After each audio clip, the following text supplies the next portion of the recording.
এবারে টি-20 বিশ্বকাপে বাংলাদেশের প্রাপ্তির চেয়ে ব্যর্থতা বেশি ছিল বলে স্বীকার করলেন দলের সহ অধিনায়ক তাসকিন আহমেদ। বিশ্বকাপের ব্যর্থ মিশন শেষে দেশে ফিরে সকালে বিমানবন্দরে টাইগার পেসার বলেন, দীর্ঘ 10 বছরের ক্যারিয়ারে এমন ধারাবাহিক ব্যাটিং ব্যর্থতা এর আগে কখনো দেখেননি তিনি। আরও জানাচ্ছেন মুশফিকুর রহমান।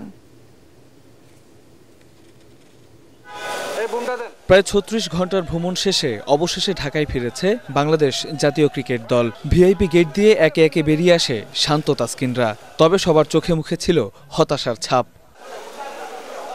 বিশ্বকাপের গ্রুপ পর্বে ৩টি ম্যাচে জয় পেলেও সুপার 8-এ চরম ব্যর্থ টিম টাইগার।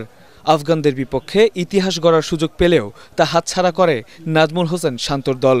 পুরো আসরে টপ অর্ডার ছিল অধারাবাহিক। বাংলাদেশের সহ অধিনায়কও স্বীকার করেন নিজেদের ব্যর্থতা। কয়েকটা ম্যাচ আমাদের হয়তো জেতার কথা ছিল বা সেই অনুযায়ী পারেনি, আর স্পেশালি লাস্ট ম্যাচটা যেটা ওটা 12 ওভার 1 বলে আমাদের সবারই প্ল্যান ছিল চেস করার, এবং আমরা সেই ইন্টেন্ট নিয়েই খেলা শুরু করেছিলাম। তারপর ওটাও ট্রাই করে আমরা পারিনি আনফর্চুনেটলি, কিন্তু কি করার।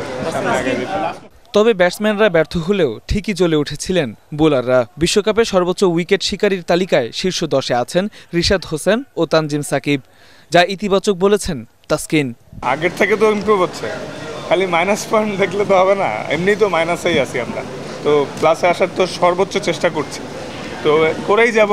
এবং আপনারা হতাশ হচ্ছেন স্বাভাবিক, আবার আমরাও আপনাদেরকে ইনশাল্লাহ ভালো জয় উপহার দিব। তবে দলের সাথে একই বহরে আসেননি সৌম্য সরকার ও লিটন দাস। এছাড়া কোচিং স্টাফদের সদস্যরাও যে যার মতো ছুটিতে গিয়েছেন। আগামী আগস্টে পাকিস্তান সফরের 2টি টেস্ট দিয়ে আন্তর্জাতিক ক্রিকেটে ফিরবে বাংলাদেশ দল। মুশফিকুর রহমান, এটিএন বাংলা, ঢাকা।